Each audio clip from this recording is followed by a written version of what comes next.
Infinity Games Podcast. Welcome to episode 5 of the Infinity Games Podcast. My God. Yeah, we made it to number 5. Yay! My name's Jukeboxhero. I'm KelryxsKing. Today we're going to be talking about arcade machines, and later when we get into our Hidden Gem segment, we'll be talking about a gem on the Wii that most people haven't heard of. And you should have heard of it, because it's wonderful. Yep, there's like 12 games of it in Japan and only one here. That reminds me of a game I talked about last podcast episode. Yeah, it happens. No One Piece games for Kelryx. Nope. Oh. So we're going to do this interview style where Kelryx is going to ask me questions about arcades and arcade machines. Because, I mean, I win when it comes to anime and manga, but I know dick all about arcades. And I own them. Own the shit out of them. Curb stomp them bitches. Well, yeah, maybe not. No? Oh, No. Okay. All right. Not a good idea. Just lightly pat them on the head and tell them to politely fuck off. I mean, I've kicked one and told it to work. Did it work? Yeah. Yay! It's just a love tap. Sometimes it's what you gotta do to make old things work again. Just give it a little kick. Yeah. Without getting too much off topic. Just don't kick your grandparents. I know they're old, but it doesn't work the same way as electronics. Yeah, they get mad at you. Tried that once. But, quick thing, just because you're talking about love tapping stuff. One of the guys that I play Destiny with, he posted a video on Facebook the other day, and his TV is making like a weird like whirring, clicking, like just like it's wearing out essentially. Right, so it's making funny noises. So he posted and he's like, guys, what do I do? And I was super tempted to say, just hit it a few times. It works. Give it a love tap. It's made out of Nintendium, right? No. You wish. Then the flat screens are not made out of Nintendium. God, no. Anyways. Especially these like ultra thin ones now. Yeah, exactly. Yeah. They're the size of your phone. I don't think that's a good thing, guys. But It bends. It's a good thing. Trust us. But so to preface the conversation, I have little to no arcade experience. Pretty much everything arcade that I've been involved in has been like a little bit of here and there. Like we'll go to the mall and there'll be an arcade, and parents will give me a few tokens, or we went to like the Chuck E. Cheese or whatever, and you play a little bit. But as far as overall arcade experience, I have a whole lot of none. Whereas Jukebox has been involved in arcades for too goddamn long at this point. He's repaired his own machine. He's got 2 more that he's still working on. Or do they both work now? No, they're all fine. I'm done. Oh, okay, they're all fine. Never mind. I'm just in the fucking dark over here. But so Told you. I've been involved slightly in his arcade process, mainly driving him to get said arcades, but Hey, don't give yourself too much credit. You lifted things I drove. no, not these ones. Yeah, these ones I drove Dad's truck. I could have sworn I drove my dad's truck. No, I drove mine. I asked you to get your dad's. Right. No. Right. Okay, never mind. I'm just overall useless, but anyways. No, you're the muscle. Yay. I got confused because I remember you asked about my dad's truck for your big one, Yeah. and then you also asked about it for these ones, and both times I was like, Dad's at work. No can do. Yeah, But, I was in a big hurry to go pick these up because I didn't want anyone to come out and like snipe them from under me. And of course, it just had to be in the sketchiest part of town, but, all's well that ends well. Yeah, I mean the guy was pretty nice. Guy was fine. Neighborhood wasn't. Guy was fine. But, so we'll start this off. I mean, of course, I know I'm looking at them right now, but, Yeah, they're beside us. yes, tell our beautiful, beautiful arcade machines. But, Oh, I thought you were gonna say beautiful, beautiful guests, beautiful, beautiful listeners. I mean, sure. You're all beautiful. We love you all. Special little flowers. Yay. Not snowflakes. Snowflakes melt. They die. A Yeah, lot faster than that's- flowers. That's unfortunate. Indeed. But, anyways, off the topic of viewership death. Don't die. No, don't die. We need you. But, and we want you. But, why don't you start out? You tell our viewers what games you have total for your arcades. Okay, so I have 3 arcade cabinets. One is a stand-up, and the other 2 are cocktail, which are like the table ones where you'd sit at them on each end. So fun. So the one that I have standing up is a dedicated joust machine. I don't actually have the joust board, so I have a multi-board in there right now that runs joust. The two that I have sitting beside me, the cocktails, is Galaga and Miss Pac-Man, and those ones are 100% dedicated because I have the original boards and everything in them. Mm-hmm. One day I'll have like the joust boards, of course. But Of course, yeah, one day. It's just a matter of they're either expensive as fuck. yeah, so it's either a matter of having enough disposable income to buy one or finding one on sale that you can afford. Yeah, just like getting lucky. Mm-hmm, exactly. Do you have any boards that you're not currently using? Yeah, so I also have I'm not even gonna try and pronounce the name because I forget what it is. It's in Japanese. It's in America. It's Bike Rally. And yeah, I got a Japanese arcade board, which is pretty exciting. Nifty. I have Tekken, the first Tekken fighting game. I have Street Fighter 2, the original edition, not like the Turbo or the new Challengers or anything like that. Just Street Fighter 2. And I have Street Fighter Alpha, the first one. And I have MVP, which was actually, it was the game that was in my joust cabinet. So when I bought it, it was a conversion. It had a different game inside of it. Which is a bummer. Yeah, and I had to convert it back to joust. But the MVP game is actually pretty fun considering it's a baseball game. I mean, I usually don't like sports games. That's right. I forgot when you first got it, you invited me and my girlfriend over and we played it a little bit. And it was actually a surprisingly good time. It was actually a somewhat fun game because I remember I was super skeptical. I was like, oh, baseball. I was like, yeah, it's fucking baseball though. And you're like, no, dude, just trust me. It's fun. Sure enough, we had fun. I got mad because I sucked, but everyone sucks at arcade games, at least for a while. That's how they made money. yes. It's like and documentaries, cough, cough, Donkey Kong, cough, cough. Oh god, yeah. But the King of Kong, what got everyone back into arcades. right? Meanwhile, I'm like, what, 12 years old or whatever. I'm like, yeah, cool. Dope. But yeah, that's all the arcade boards and games that I currently own right now. nifty. If anyone's wondering, what I actually have in the joust is the 16-in-1 multi-board. It has most of the Williams games and then a couple Nintendo titles and other things sprinkled in there too. Yeah, because can't you run original Mario Bros on that thing? Yeah, I can. So weird. Yeah. I pretty much did that because it's technically like a bootleg board, but it cost about $100, and to get like just Joust by itself is like, I don't know what it is right now. When I was last checking, it was between $300 and $400 minimum. In Canadian. Yeah, in Canadian. Too damn much. So, I mean, you could buy a brand new Xbox One for the same price as this one arcade board to play this one game from 1982. you know, Yeah. vintage money, Yeah. assholes. But so then I got a weird feeling you probably don't own it. Maybe you do. I don't know. Wink, wink, nudge, Wink, nudge. wink, nudge. I actually have no idea because he gave me no, heads up on it. But what is your favorite arcade game? Take a wild guess first. I mean, fuck, I said Joust earlier and you were like, nope. And I was like, well, shit, there goes that. Yeah, I mean, Joust is a blasty blast, but my favorite's Galaga, which I have the cocktail of. Shit, I was about to say Galaga and then I was like, wait, 1943. And then I was like, wait, no. Well, 1943 is really high up there, but I've never actually played the arcade version. Could have sworn you said you played the arcade one at the...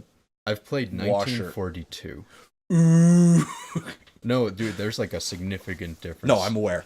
So, we used to have a laundromat that had a couple cocktail machines there. They had Tetris, they had 1942, and then they had another one that was kind of in rotation every once in a while, but the people they got it from, the operator, he didn't take any care of them, so they always died, so they didn't last long.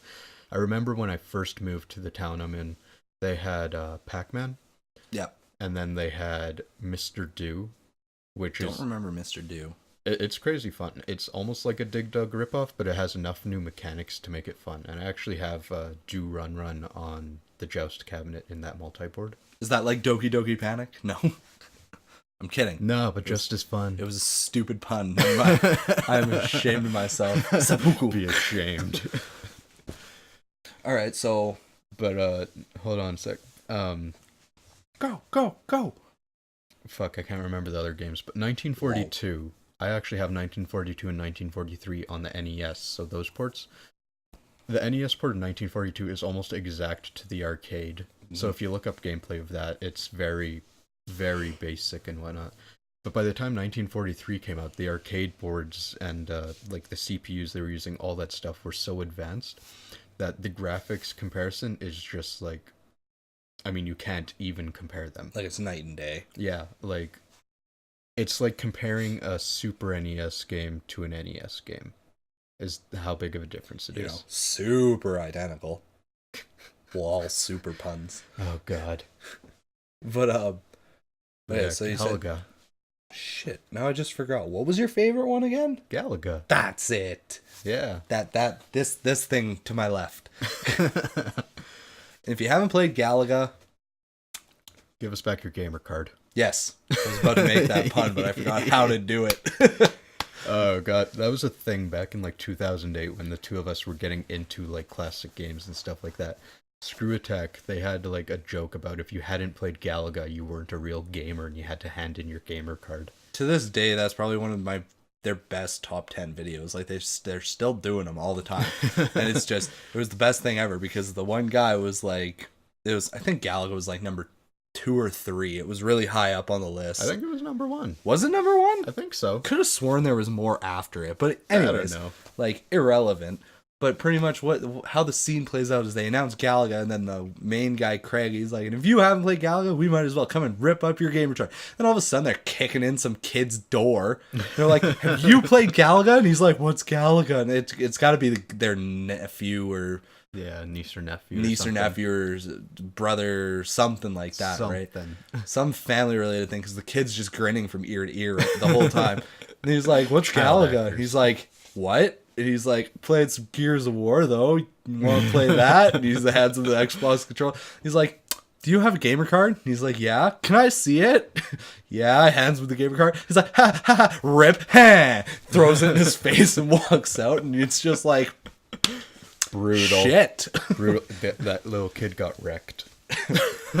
Oh, God. Good times. No, for anyone who doesn't know what Galaga is, it pretty much... It may not have been the first, but it popularized the spaceship shooter genre. And then Atari just rolled with it.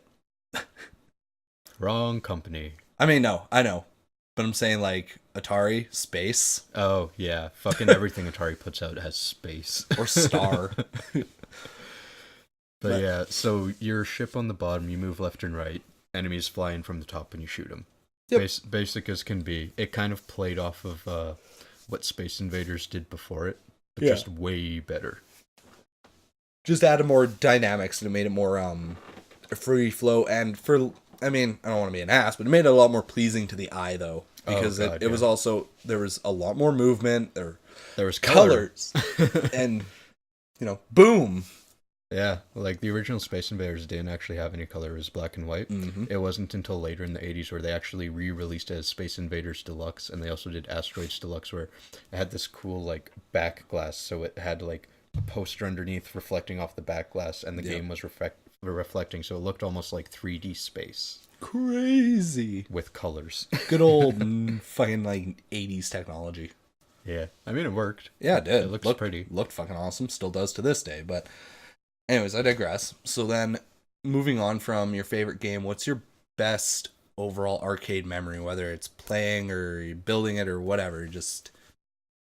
Oh, that's actually a really hard one, because, like, getting my first machine, the Joust, when it was still MVP, I mean, that was crazy exciting, because I really wanted an arcade machine. It's like, if you care about arcades, like, if you were a little kid and you saw these really awesome, big...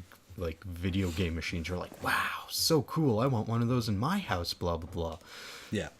And like, I got one. It's kind of like a big deal. It's almost like, oh wow, look at this awesome car that I've always wanted. And then you get that car once you're an adult, and it's like, wow, I have the car.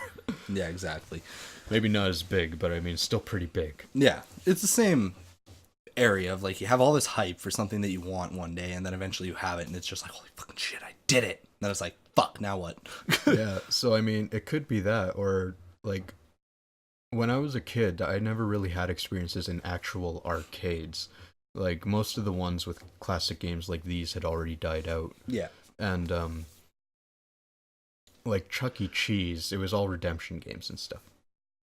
You know, I have a really good one. So our bowling alley, I was in the bowling league for about 7 years when I was starting from when I was like 7 years old.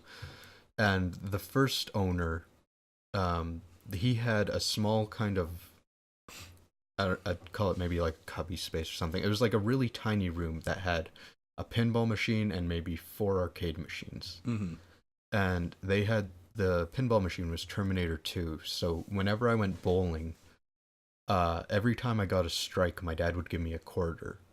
And after the 3 games had ended, I'd go over to the arcade and I'd play Terminator 2 with all the quarters I amassed. Yeah. And that was like the greatest thing ever, because, I mean, Terminator in itself looks really awesome, but pinball machines too? Like, pinball machines just, they look awesome. Even if you don't know what the hell's going on, they look cool no matter what. Yeah, so they're being just a little impressionable kid sitting there with all these flashing lights and stuff, I mean, it was a blasty blast. I remember that little cubby. Good times. Yeah. Eventually they got a new owner, and he made like a full kind of redemption arcade where you'd get tickets and stuff. And I mean, we still played, but whatever. Yeah. He turned, what happened was he had this little cubby, and then there was the lanes, and then there was a adult lounge area where they had like virtual golf and stuff. And what he did was he ended up converting the majority of that lounge area into like a kids-friendly arcade where, like Jukebox just said, you know, you go and you do skee ball and you win tickets and there's prizes and all that. He still kept the virtual golf because, of course, it's... Was that actually there before? 'Cause yes. I thought after Chris bought it, he put it in. Nope, because I remember Dad playing it when I was younger. Nifty. Yeah, I had no clue that was there. I mean, I was like 7. Yeah, but yeah, so those were super cool. Yeah. And that's probably my best memory though. This is the Terminator stuff. Yeah, Terminator 2 pinball at bowling when I was a kid. So then, it's nostalgia, man. My next question, my good interviewee, is hi. As far as hi, just shy little wave, but I'm curious to know just how much time you've spent overall. If you had a hard estimate and like, so.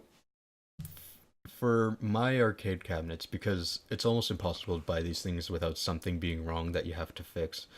Like, you kind of have to thrust yourself into this hobby and learn how to do things like reprogram chips and like solder boards with new components, stuff like that. I mean, and just to give everybody a little backstory on like how hard he threw himself in is, it's like we had a get together like with a bunch of our friends and we like sat, we chilled, we played Cards Against Humanity, and when it was Jukebox's turn to, you know, read out cards or whatever, he'd do it. And then whenever it wasn't his turn, he was sitting there, like, stripping wires and shit.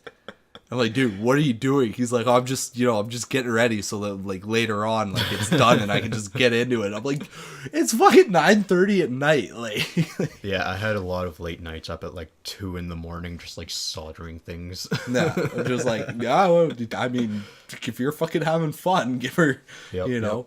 So that was always funny. You did that. I think there were like 3 or 4 get-togethers straight where you were just chilling, like stripping wires and shit. Yep.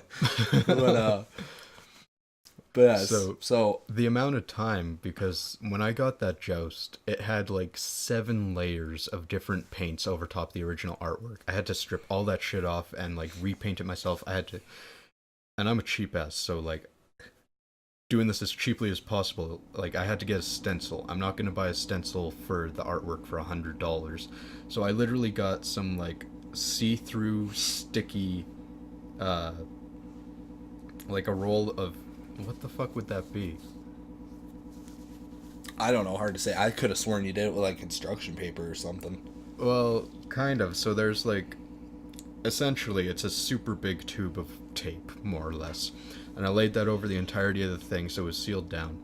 And then I got the artwork off the internet, opened it into Adobe Illustrator, and printed it off there onto 8.5 by 11 sheets of paper. And then I taped all those on top of that sticky stuff and then took an X-Acto knife and cut out the stencil. Don't you have a scalpel somewhere? Yeah, an X-Acto knife. Oh, okay. Not like the utility blade one where you like... Yeah, that's where I thought, where you say No. X-Acto knife. I think, like, you know... Well, I guess X-Acto makes those too, but no, I'm talking more like a scalpel. Okay, good, because I was going to say, like, fuck, you did that with an X-Acto knife? Like, Jesus. But yeah, no. Doing it with a scalpel, not nearly as bad. Yeah. But, that alone probably took 23 hours. And I remember, because the paint I got, because originally they used oil-based paints, and you can't buy that anymore. No. Everything is latex. Or acrylic or something. Or acrylic. Like, they've more or less outlawed oil-based. So I got the closest thing that emulates oil-based, and it takes like 16 hours to dry, which is ridiculously long for paint. If you don't know, usually it's like 2 to 3 hours at most. Yeah. And, so I had to paint the whole thing. I had to rewire the whole thing. The monitor, this is the most common thing to go wrong with arcades, is you'll have components blown out on the monitor, especially the electrolytic capacitors, because, I mean, it's more or less a conductive, like, metal goop, and over time it dries up. So with a capacitor, your charge of electricity goes into it, it holds it for whatever time, and then it lets it out the other side. If it's dry, it'll just run straight through without holding it or anything, and that can cause other components to blow, like heat up, blow up. Like the capacitor itself can blow up, and it's a bunch of little tiny metal filings everywhere. So I had to replace all of those, and then like the flyback and stuff like this. So, I mean, the one cabinet was probably like 200 hours in itself. And then on my other two, I spent a lot more time cleaning than anything. I had to, like... Yeah, they were dirty. Yeah, literally, like, I'd open it up and it's literally 5 inches of dust. Like, I could not see the bottom half of the PCB. I even remember us, like... I remember us when we went and picked up the cocktail ones. And it's like...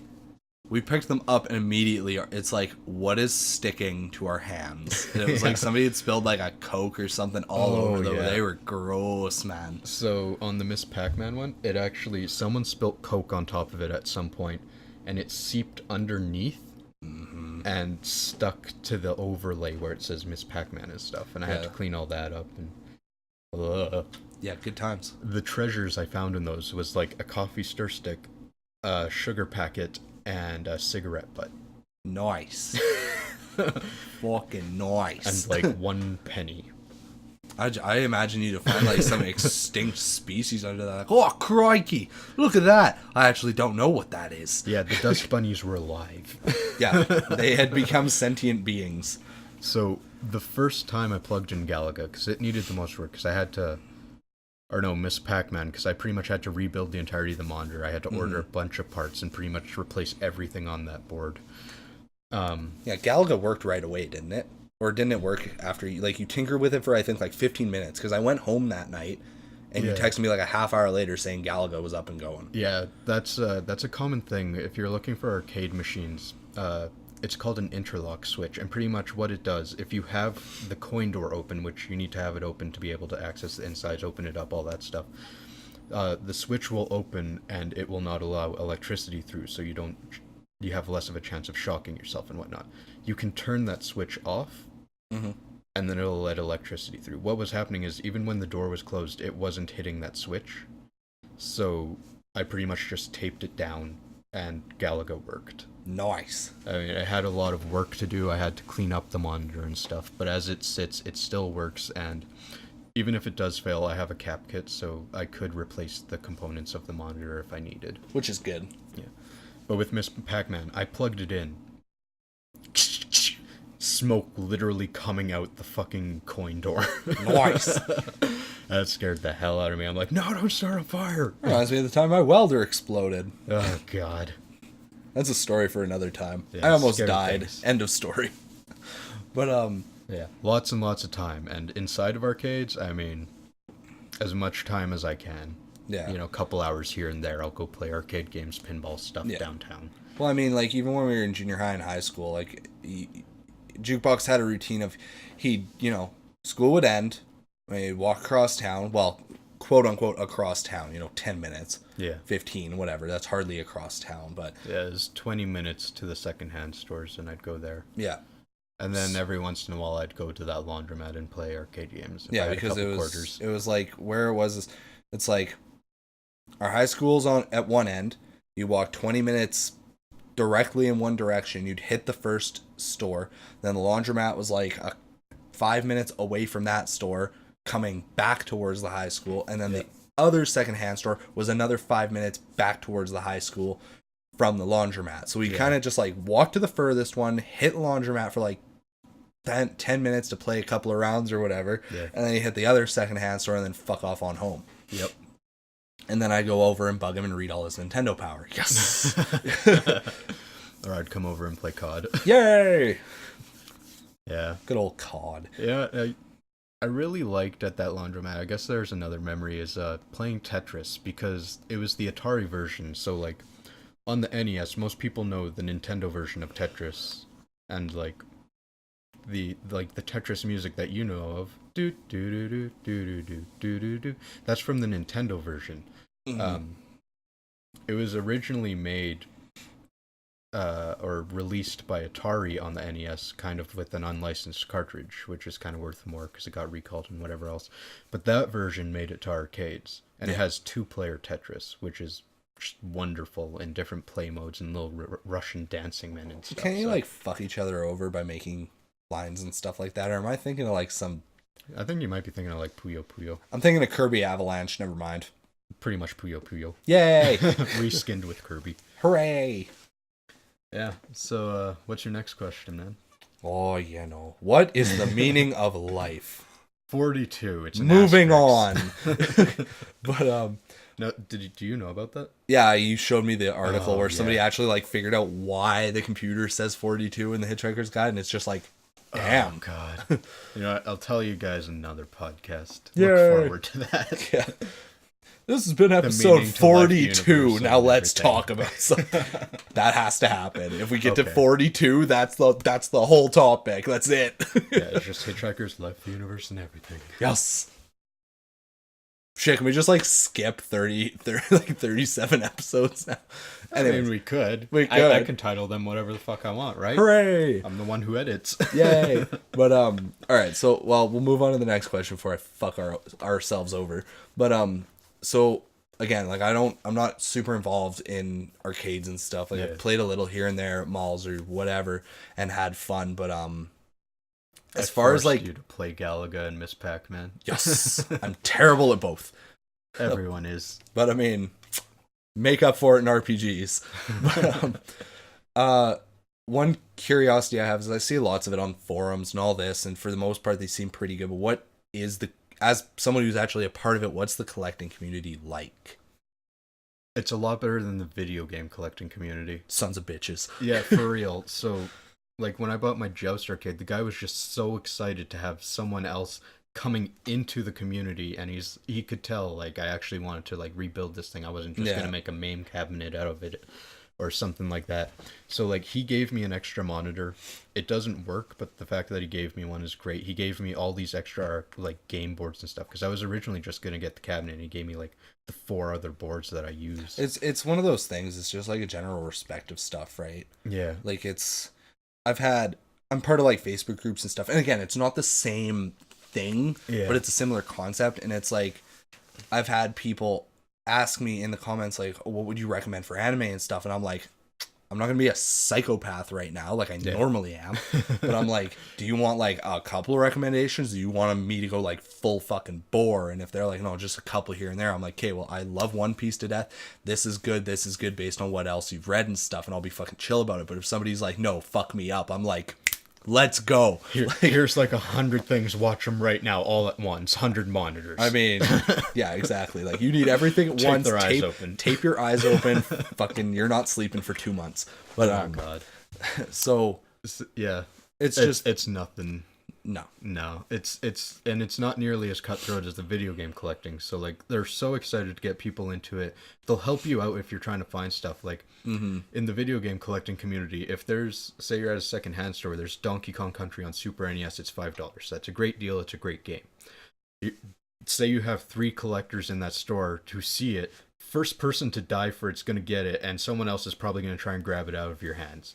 Yeah. Because they fucking want it, regardless of if they already have it. They could have 3 copies. They want it so they can resell it. They want it so you don't have it. They want it so they can feel good about finding a good game, because it doesn't happen very often. Like, that shit'll happen. In arcade games, it'll be like, well, I already have a Pac-Man. I obviously ain't going to spend $400 for another one. I mean, you want a Pac-Man. Hold on, I'm going to do some searches for you. I know a guy in Utah.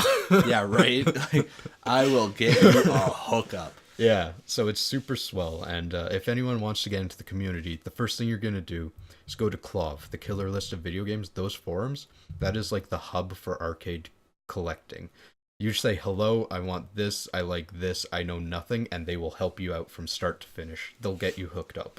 Why do I feel like it would be my luck? I'd like go in and I'd say just that, and I get like the one asshole in the community who's like, fuck off, you noob. I'd be like, oh, okay. They get banned, and everyone else like jumps in like, we're so sorry. I'm just like, no, it's ruined. I'm done. I've seen that happen, though.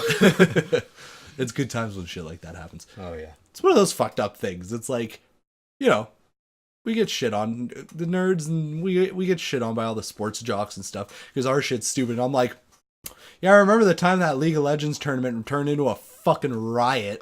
Yeah. Like, you know, we're fucking crazy.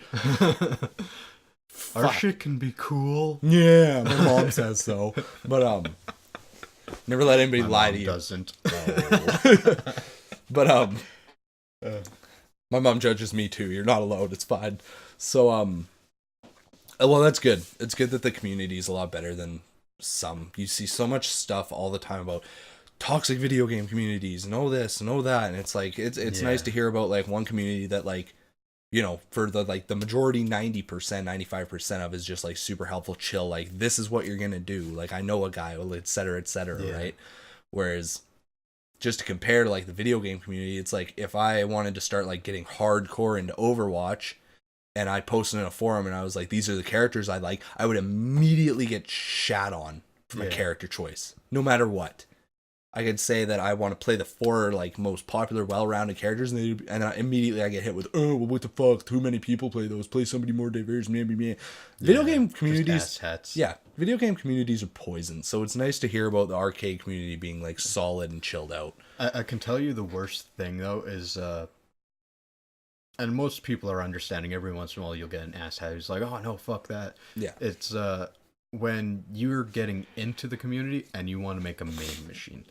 Because the idea behind KLOV is it's made by VAPS, which is the Video Arcade Preservation Society. So they want to acquire arcade machines, share them with people, you know, spread the word about how great arcade machines and whatever else is, and keep them original and dedicated. Yeah. So, like, if I took my Joust and I shoved a computer inside of that and put the MAME emulator on there, people would shit down my neck. Oh, of course. Because I didn't turn it back into Joust. Right. So, but lots of people are still understanding though, because, you know, if you want an arcade machine, you want to play multiple games. You don't want to drop $400 for one game. Yeah. If they're understanding that you only have so much space, they'll be like, okay, this is how you MAME, but we suggest you make your own cabinet instead of converting something. Yeah, exactly. Yeah. So I'm going to deviate from the list a little here because we've been talking about, we've been talking list of questions. Dun dun. The plot thickens. But because we've been, after talking about the community, you keep mentioning MAME systems and dedicated systems.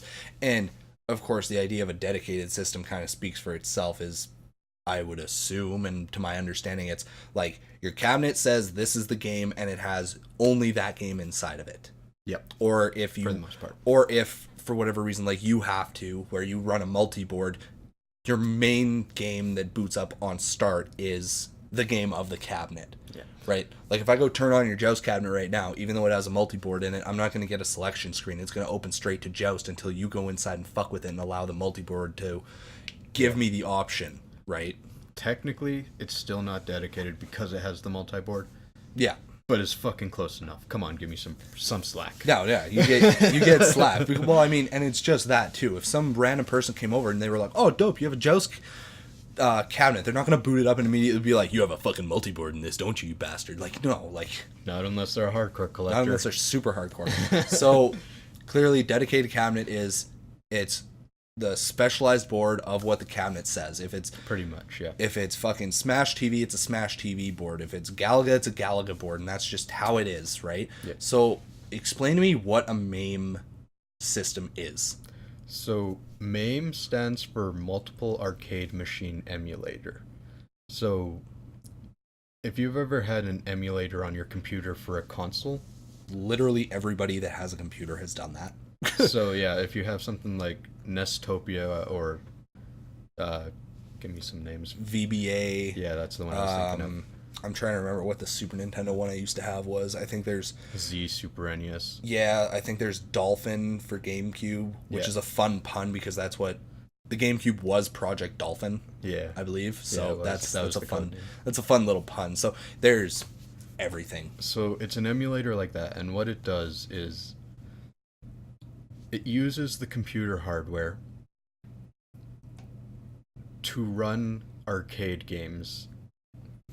So the data from the ROM chips in an arcade will go through the emulator, which uses the computer hardware to think it's like the actual like arcade board with these specifications and stuff, and then spit it out to your computer screen pretty much.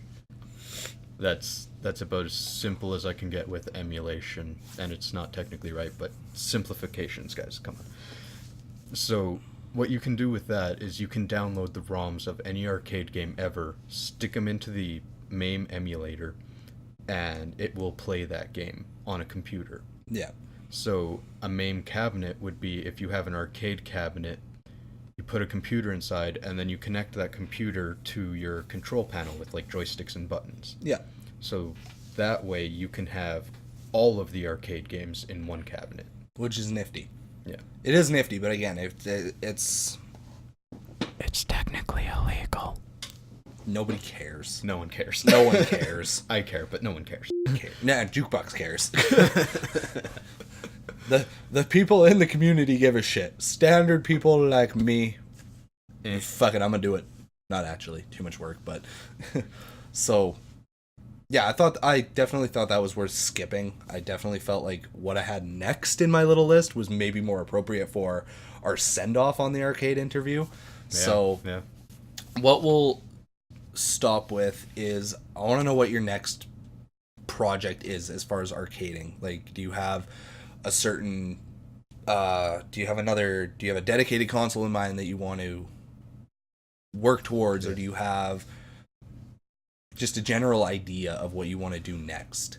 So I have a few general ideas. Oh God. It's mostly whatever I can afford and whatever shows up, because I mean these things are rare or they cost lots of money. It's one of the two, pick your poison. So I have Street Fighter boards, so I would like to make a arcade cabinet that's 2 players, 1 joystick, 6 buttons, so like it's an actual Street Fighter cabinet, and set it up with JAMA, which is just a wiring standard, so you could plug in different boards. You just take one board, plug it in, unplug it, take another board, plug it in. So you could do like original Street Fighter, you could do like Street Fighter 2 Turbo or whatever, as long as you just were able to plug them in. Pretty much. Cool. As long as the board, the pinout is to the JAMA standard, you can plug in a JAMA harness and run it on that machine. That's cool. So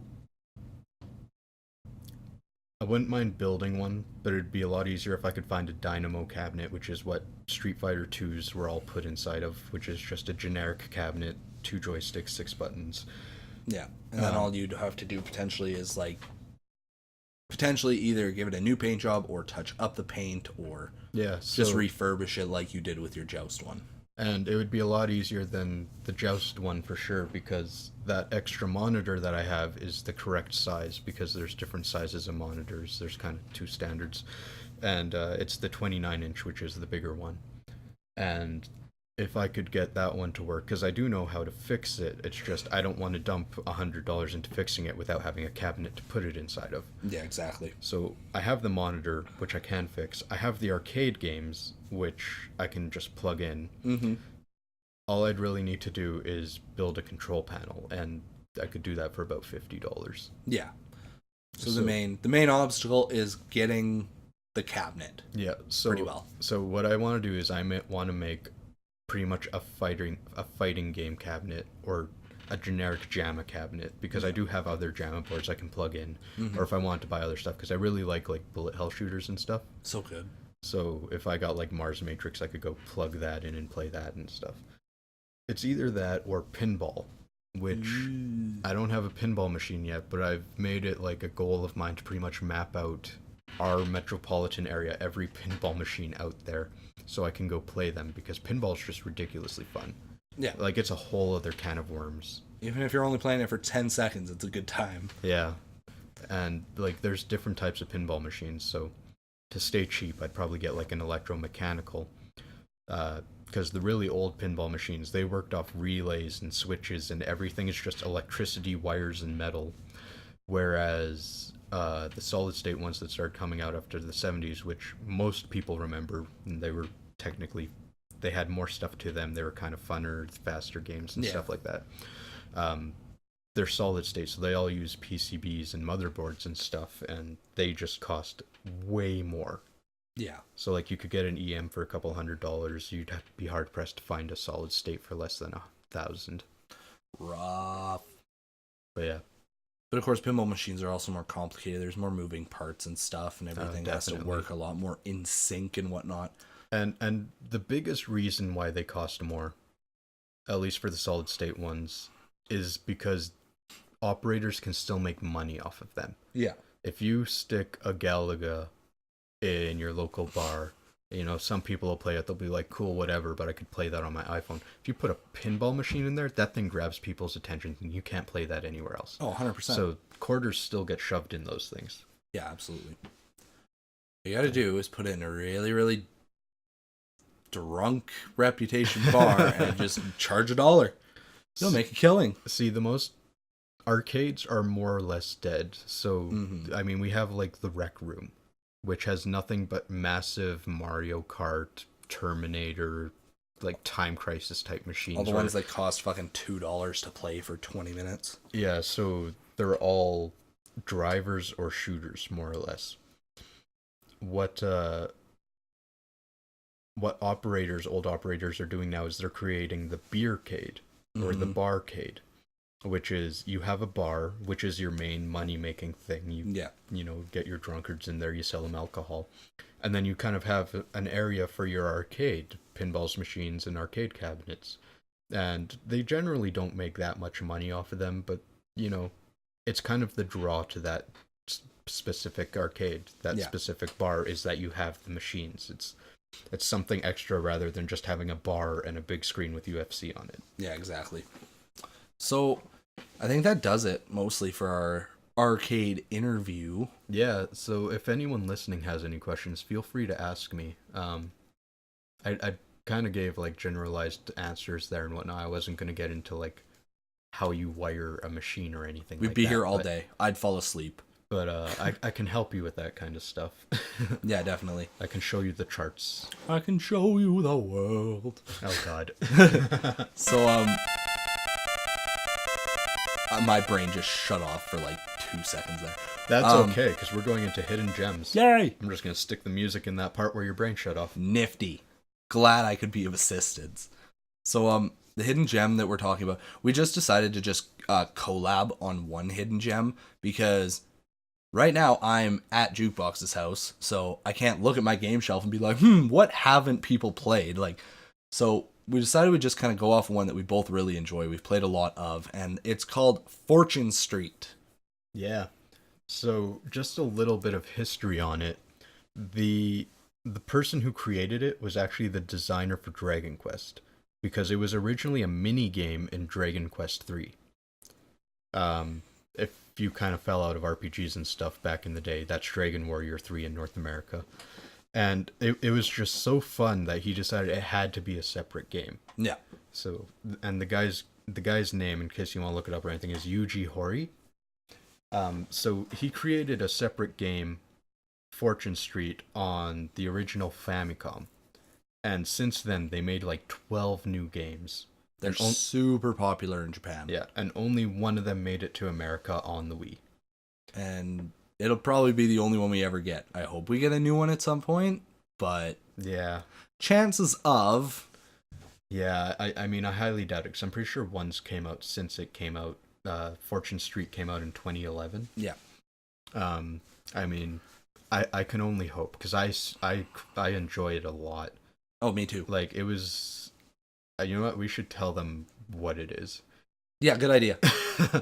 It's a party game.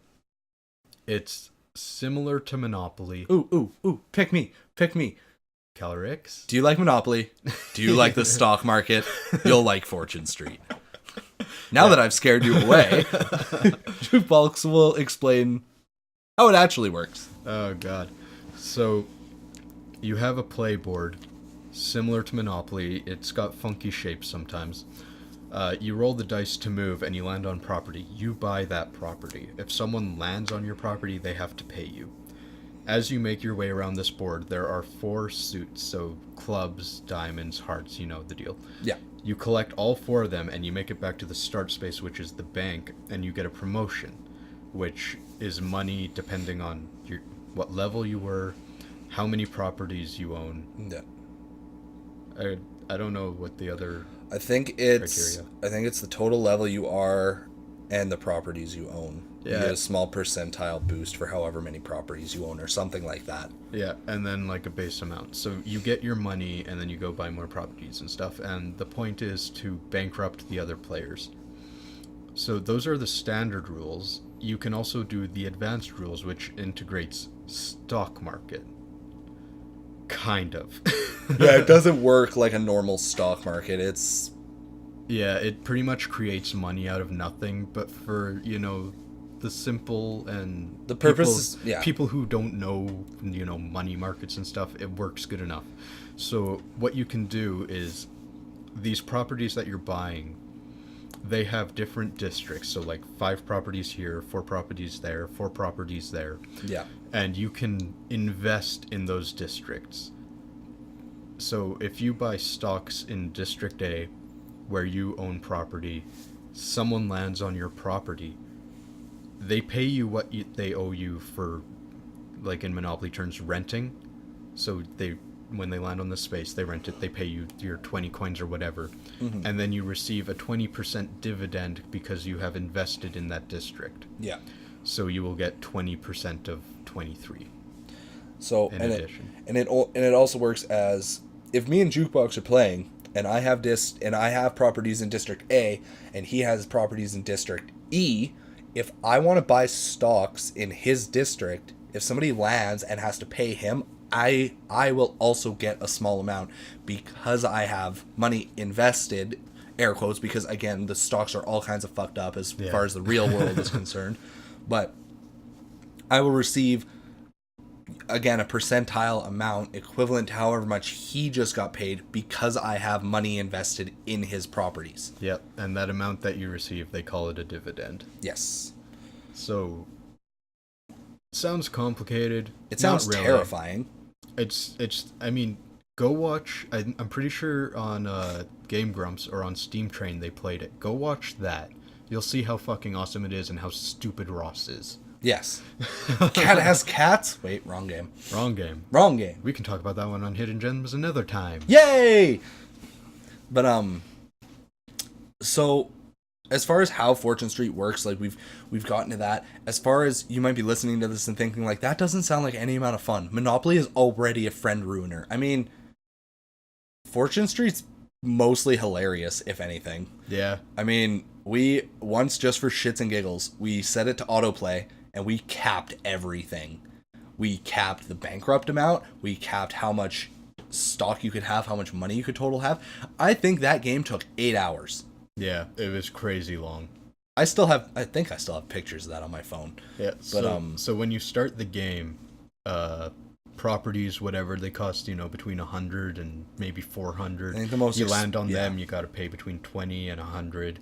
Well, we reached a point where if you landed on one of our properties, you had to pay upwards of 100,000. Yes. It was insanity. Everything was maxed out. It was hilarious. I remember max cap. Because Jukebox and I just played it for a while just to see, and I think we played it for like 2 or 3 hours or something, and then we just set our characters to autoplay. Yep. because you have the option to set your CPUs to however you want. So we just set them. Yep. It's called out to lunch. Yes. So we just set them. I think we set them to be the most aggressive, psychotic bastards alive, i.e. Walmart. But more or less. More or less. But so and I just let it play. I watched Netflix, or I played the PS3 or whatever, and I just let it run. And checked back on it in a couple of hours, and I think the slime was in the lead. I think he had like 500,000 net worth or something, which was Jukebox's hero, of course, because most of the time he wins because he's got a better understanding of how it all works. But I like money. But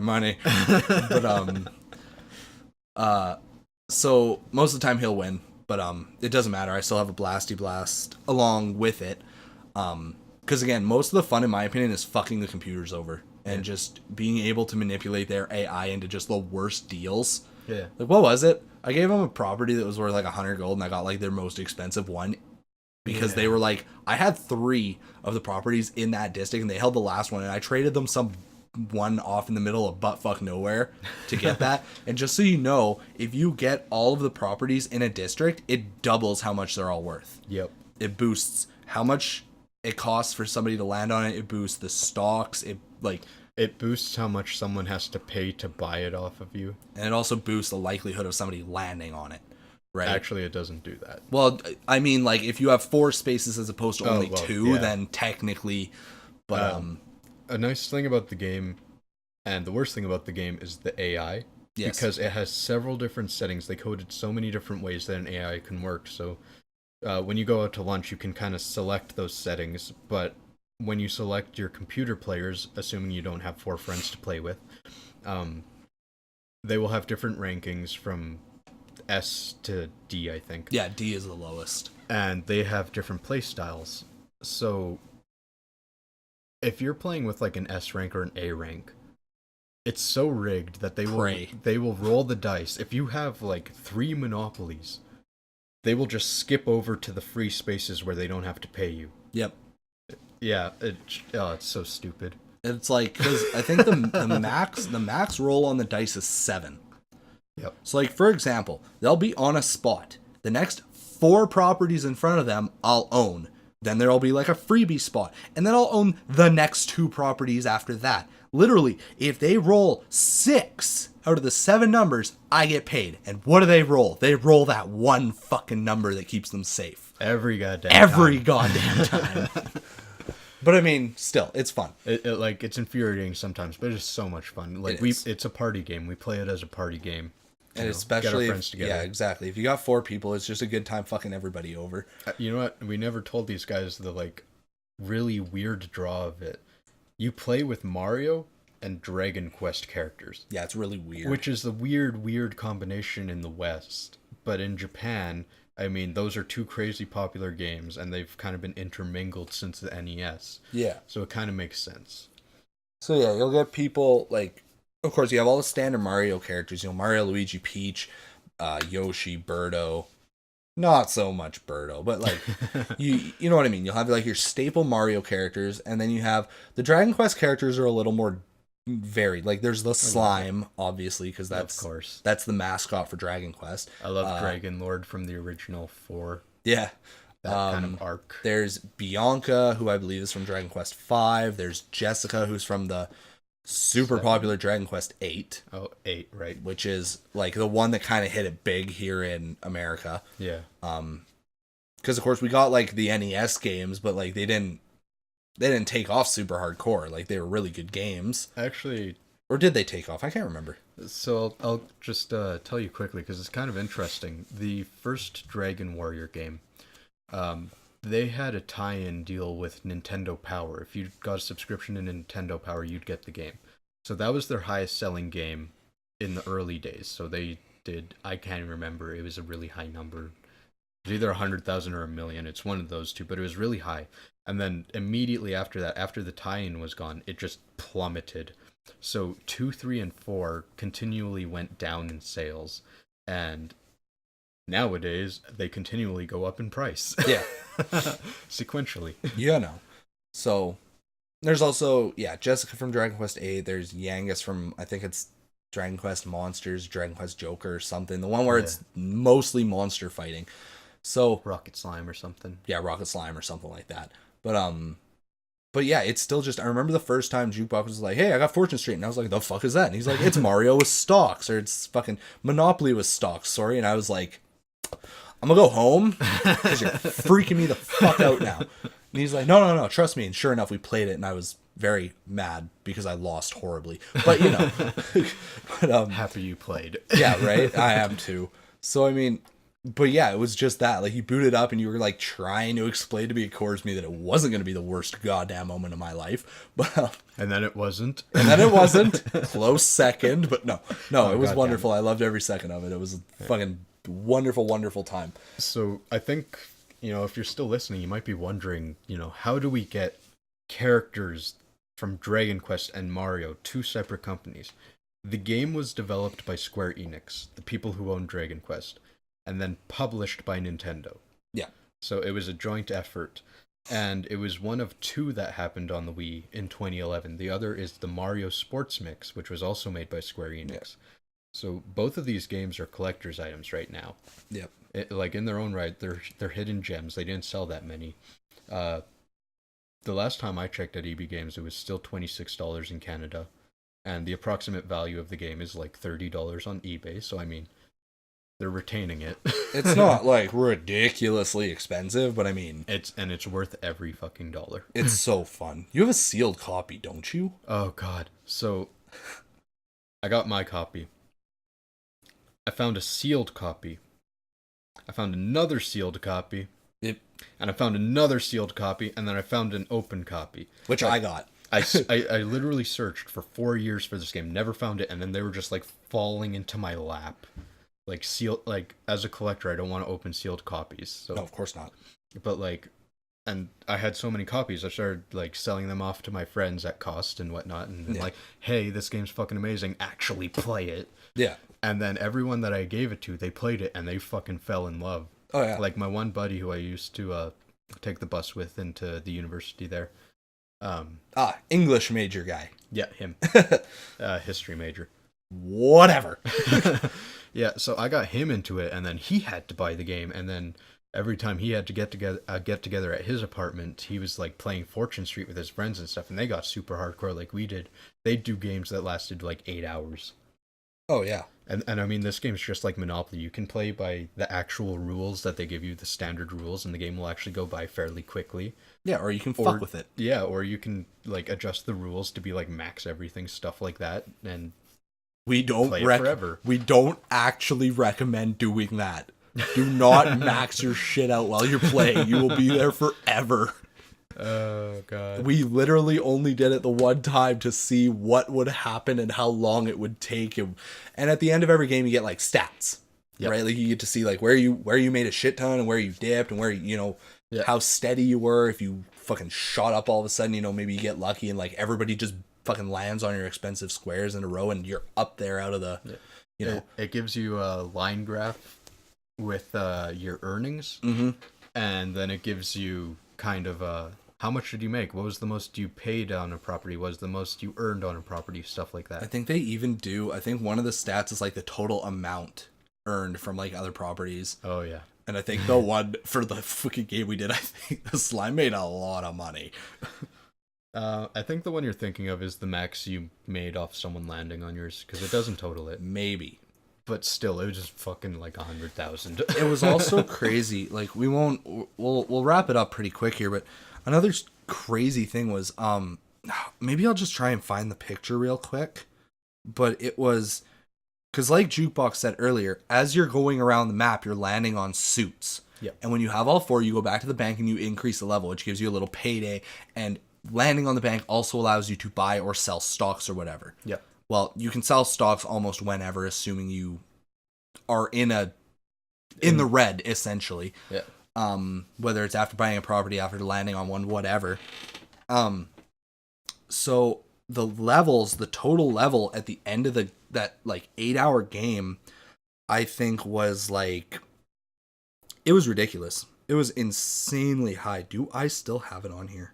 I want to say I do. You tell me. I want to say I do, but I don't think I do. Kelryx is currently looking through his phone's photos trying to find it because he took a picture of that screen. That was fun. I had to. I had to take a picture and I had to send it to Jukebox and be like, "Look what we did." Yeah, the game lasted so long, I just left. Please tell me that I have it somewhere. I don't know if I do. I probably don't. I'm just gonna cry inside a little bit now. Yeah, I would do that. I have a picture of your joust cabinet. Oh, that's funny. Was that before or after we did that? Oh, maybe if I looked at my camera as opposed to everywhere else, I might fucking find it. No, that's get wrecked. Ah! Found it? Yep. Oh no, that wasn't the finished. No, that I found it, but that wasn't like the finished game. Why don't I have the finished game picture? Tell me. I might not have fucking saved, actually. God damn it. Okay, but I took a picture, and yeah, unfortunately, I don't have the stats screen anymore, which breaks my heart. I must have got lost when I transferred my photos. But at one point in the game, the slime had a total of 146,000 gold, which is ridiculous. And he had a net worth of 193,000, which is like... Usually you win the game once you're at 10,000. Yeah, it's like 10 to 20,000 is the normal winning spot. Yep, so depending on the size of the map. Just to put it in perspective, the winning cap we set, like what your net value had to be at to win, was 999,999. So the slime already has 8 times more than what you need at max to win a standard game, and he still needs another 800,000 net worth on top of that to actually win. But of course, it takes... What I think happened with the game is like the first 5 hours was just building up your resources and stuff, and then the following few hours were literally just bankrupting everybody. Because I also have a picture of what the map looked like at the end of the game, and literally the character I was playing has like a sixth of the board. Like I have maybe 6 spaces to my name, and Jukebox's character, who was the slime, literally has this like giant like cloud formation. Like he has the other like 18 squares just all under his name, and I'm so sad I lost the picture of the stat screen, but it was ridiculous. Yeah, it might be hiding somewhere. So what you should take from this: Fortune Street is a hidden gem on the Wii. Go buy it.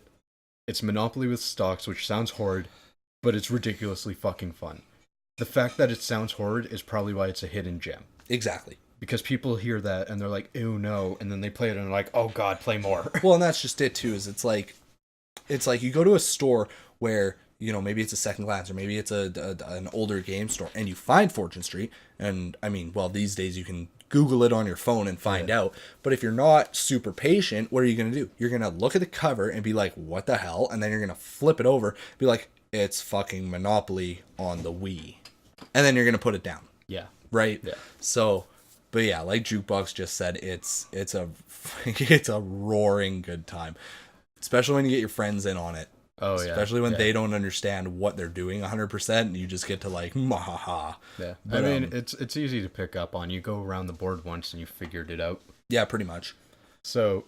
And I mean, as long as you're friends, i.e., you know, like we were, like, we weren't total dickholes about it. Like, they were like, well, how do you play it? And it's like, okay, it plays like Monopoly. You're going to go around and buy property. You're going to come back afterwards, hit the bank. You're going to get a little payday, buy some stocks. It's kind of self-explanatory after that. And they were like, fuck it, cool, okay. Yeah. And yeah, we had a good time. Yeah. And if you want to make 193,000 gold, subscribe to our podcast. Yeah, we'll e-transfer it. What's the current exchange rate for gold? Like, isn't it like $1 Canadian is equivalent? No, like a penny of ours is equivalent to like 900,000 gold. Dragon Quest World, yeah, something like that. Totally. It's a really awesome exchange rate. This is not a binding contract. We were only kidding. Yeah, no, if you message us and they're like, "Yo, pay me," no, we will not. I will cut a penny into ninths and I will send you a piece. I mean, if you really want, but no. Yeah. I think it's time we wrap this up. Yeah, fine. Can you hear the music? Can you hear it coming? Dun dun dun dun dun dun dun. That isn't the music, but I don't care. Nope, but it's signaling that it's ending. It's getting louder. I can't. Where is everyone? I'm here. If you've listened all the way to the end, thank you very much for listening to our podcast. If there's anything you would like us to talk about, please tell us on our Facebook or Twitter, or leave it in the YouTube comments. Yeah, because like we talked about it last podcast, is we're always looking for new ideas. It's like we love games. We've played lots of games. We're constantly learning about new ones. But I mean, if there's something you want to hear about, there's a good chance we have some stories about it. And or we'll figure out enough about it to be able to talk about it to some degree. We'll find a YouTube video. We will say that it looks like shit. We will walk away. No, not actually. We're a little more courteous, I suppose. We're a little more professional than that. But anyways. On that note, give us a 5-star rating on iTunes and we'll read your review on the podcast. There you go. That's a binding contract. Say how professional we are. Yay! Okay. Anyways, this has been the Infinity Games podcast. I'm KelryxsKing. And I'm Jukeboxhero. And we'll see you guys next time. Bye-bye. Bye.